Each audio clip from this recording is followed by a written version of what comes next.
The story of Rita Hayworth does not begin under blinding Hollywood spotlights or behind the velvet curtains of glamorous theaters. It begins in the quiet corners of a young girl's heart, a heart that beat to the rhythm of castanets long before it ever felt the pulse of fame. Rita was not born a goddess, nor a screen siren, nor an icon capable of making the world forget its troubles with just a single smile. She was born Margarita Carmen Cancino, a shy, soft-spoken child whose destiny lived somewhere far beyond what her young eyes could see. The world had no idea that this delicate, brown-haired girl would someday redefine what it meant to be beautiful, only to disappear behind the very image that made her unforgettable. Rita's early life was a whirlwind of dance steps, rehearsals, and familial pressure. Her father, Eduardo Cancino, was a strict Spanish dancer who believed discipline was the foundation of greatness. Her mother, Valga, had once been a Ziegfeld girl,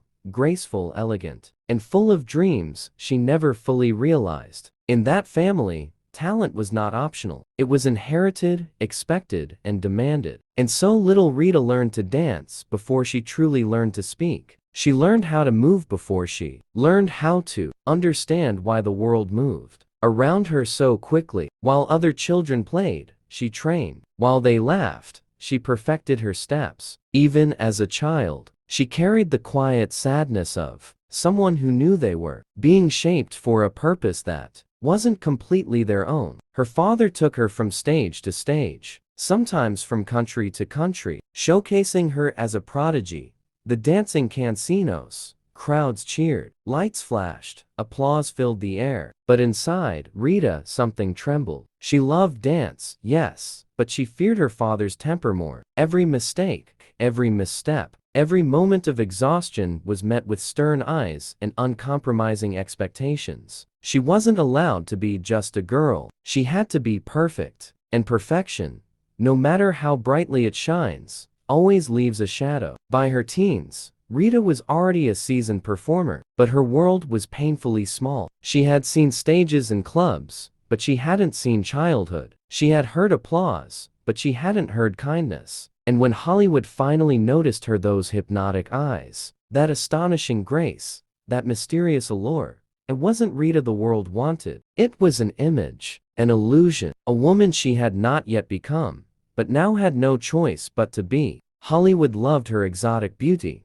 yet it also feared it. Studio executives called her too Spanish, too foreign, too different. Their solution was cruelly simple: erase her identity. Her hair was dyed, her eyebrows reshaped, her features softened. They pushed her to undergo painful electrolysis to raise her natural hairline. Piece by piece, the girl named Margarita was dismantled and replaced with a woman named Rita Hayworth, a woman the world could worship, but who might never again recognize herself in the mirror. And so began her transformation, just in appearance, but in existence. Rita learned to smile when she was breaking inside, to look confident when she felt trapped, to dazzle millions while quietly hiding the loneliness that followed her everywhere. The studios saw her as a canvas on which they could paint their fantasies. They didn't want the real Rita, gentle, quiet, introverted. They wanted the goddess she could pretend to be. It was around this time that the image of Rita Hayworth, the love goddess, was born. She carried herself with a softness that seemed to pull people in without effort. Her presence was intoxicating, sweet, warm, and effortlessly charming. But even as Hollywood began sculpting her into a symbol of desire, Rita herself remained deeply insecure. She knew the world was falling in love with an illusion. And illusions, no matter how beautiful, are fragile. Her breakthrough role came in Only Angels Have Wings. Suddenly, the world saw her not as a dancer, not as a novelty act, but as an actress. A real actress. Strong, yet sensitive. Magnetic, yet mysterious. And with every close-up, every scene, every frame, Rita climbed further into Hollywood's golden light, while her own true identity slipped deeper into darkness. Fame was not lifting her, it was swallowing her. As she rose, Hollywood's gaze intensified. Photographers followed her, studios controlled her, audiences adored her. She became the embodiment of glamour, the kind of woman the world dreamed about but could never truly understand. Magazine covers called her perfection. Soldiers in World War II pinned her photos in their lockers, carrying her face like a symbol of hope. Her image was painted on bomber planes. Her smile crossed oceans. Her name echoed through trenches. To the world, she was a dream come alive. But dreams are weightless. Rita was not. Inside, she was drowning. Her father's strictness had already taught her that love could be painful. Hollywood now taught her that admiration could be suffocating. Everywhere she went, she was seen, but never truly known. People looked at Rita Hayworth as if she belonged to them, not as a person, but as a possession. And Rita, who longed for peace, simplicity, and affection, found herself trapped in a life that left no room for any of those things. And then came Gilda, the role that would change everything. The year was 1946.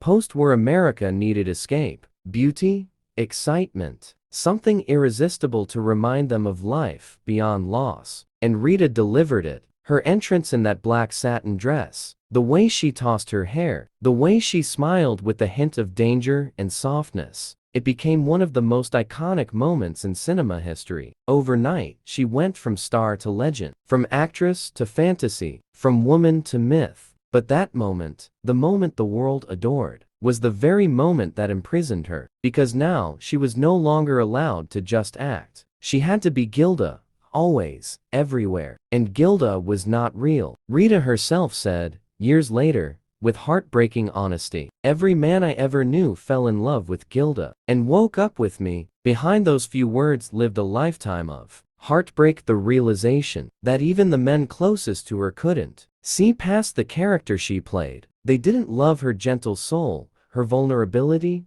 her quiet heart. They loved the fantasy, the persona, the illusion. But Rita kept moving forward. She always did. No matter how heavy the expectations became, no matter how lonely the spotlight felt, she kept dancing, kept acting, kept smiling, because that was what she had been trained to do from childhood, to perform, no matter how much it hurt. And the world watched, unaware of her pain, as she married Artie Shaw, a brilliant but temperamental man whose cruelty left scars on Rita's fragile self-worth. He criticized her intelligence, her interests, her education. He made her feel small, inadequate, unimportant. Their marriage was short, but deeply damaging. Rita walked away from it with more wounds than when she entered. Yet life didn't pause for heartbreak. Hollywood certainly didn't. And so she kept working, kept shining, kept pretending. When she married Orson Welles, the world thought she finally found happiness. And for a moment, perhaps she did. He adored her. He saw her beauty, yes, but he also saw her sadness. He admired her grace, but he also recognized the fear she carried. Rita loved him deeply,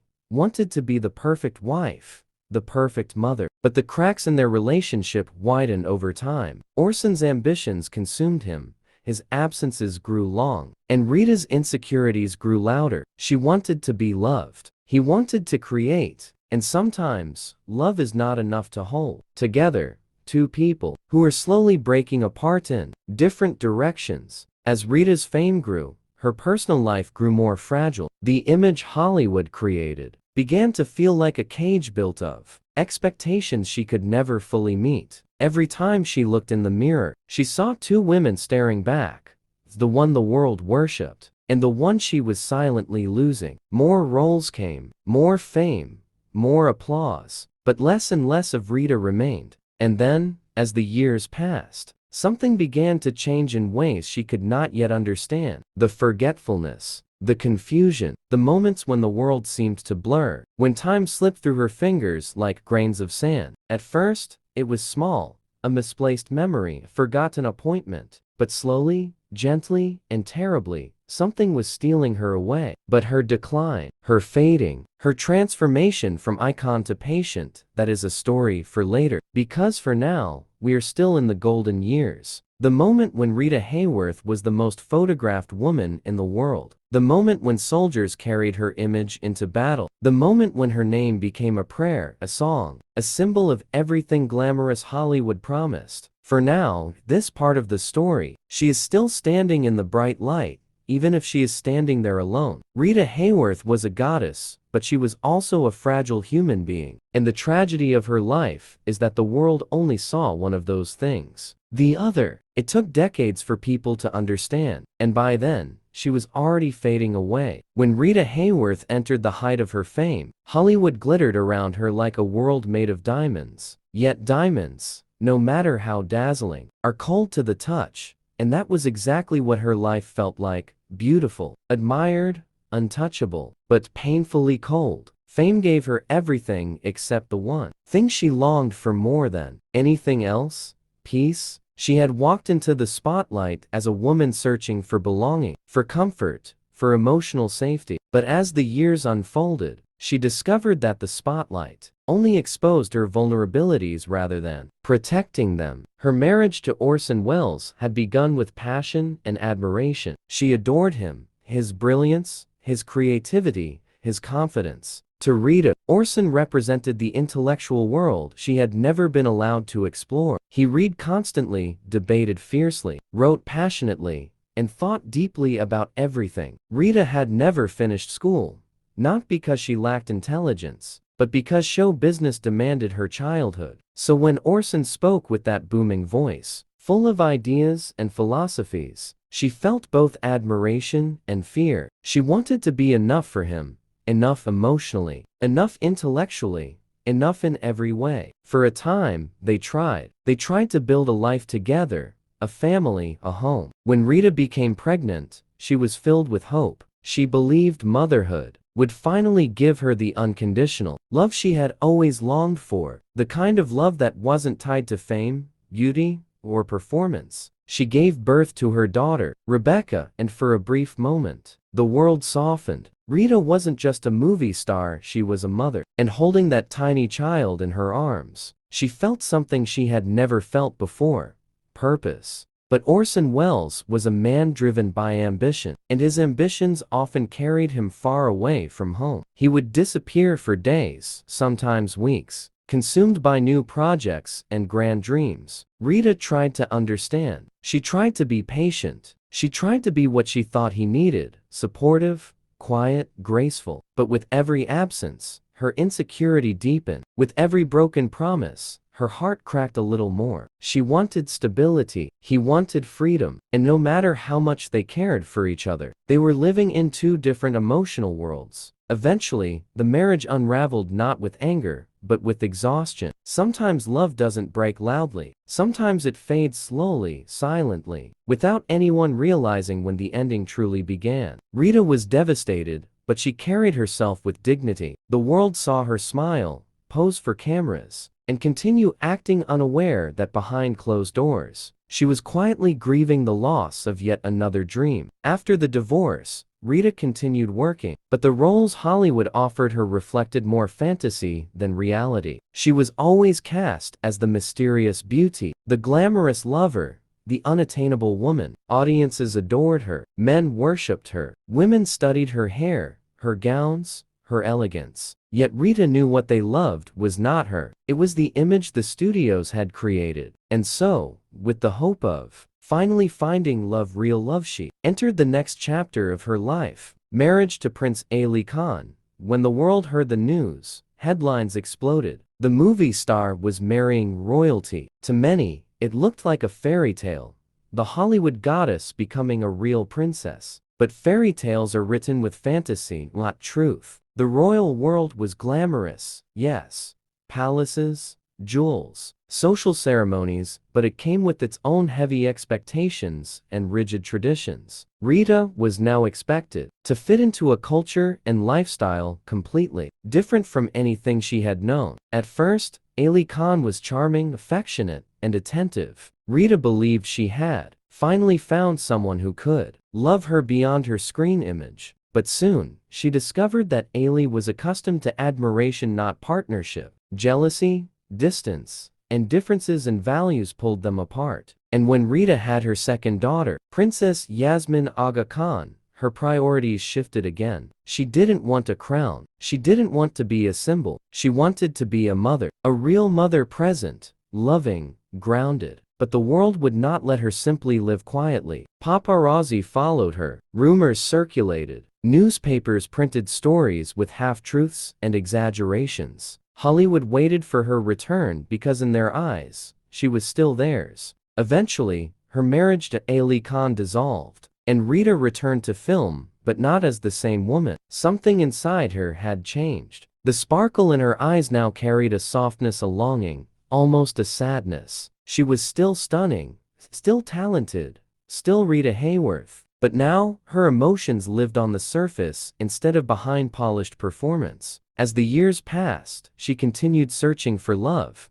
and with every attempt, life handed her a new lesson in disappointment. Her marriages to Dick Hames and later to James Hill both began with promise, but ended with heartache. The pattern repeated itself: affection, misunderstanding, emotional distance, separation. One of Rita's most painful truths was that she loved deeply, but she never truly felt protected. She gave her heart quickly, hoping each time that this person, this relationship, this chapter would finally bring her peace. But instead, she found herself increasingly lost in a world where she was cherished publicly, yet misunderstood privately. By the late 1950s and early 1960s, Hollywood had changed. New stars rose, new styles emerged. The studio system that once controlled everything began to crumble, and Rita, who had been one of Hollywood's brightest lights, slowly found herself on the outskirts, not forgotten, but no longer the centerpiece. Roles became rare, calls became fewer, directors admired her, but no longer pursued her with urgency. Younger actresses were now the world's obsession, and Hollywood, as it always does, shifted its attention elsewhere. But for Rita, the fading spotlight was not her greatest challenge. Something else was happening, something far more confusing, far more frightening. Her memory. At first, she dismissed it. A forgotten line, a misplaced object, a repeated question, small things, the kind anyone might overlook. But soon, confusion crept into her everyday life. She would stand on a movie set and forget her cues not once, but repeatedly. Directors grew frustrated. Crew members whispered. Rumors began. Some assumed she was drinking too much. Others blamed stress. But no one knew the truth.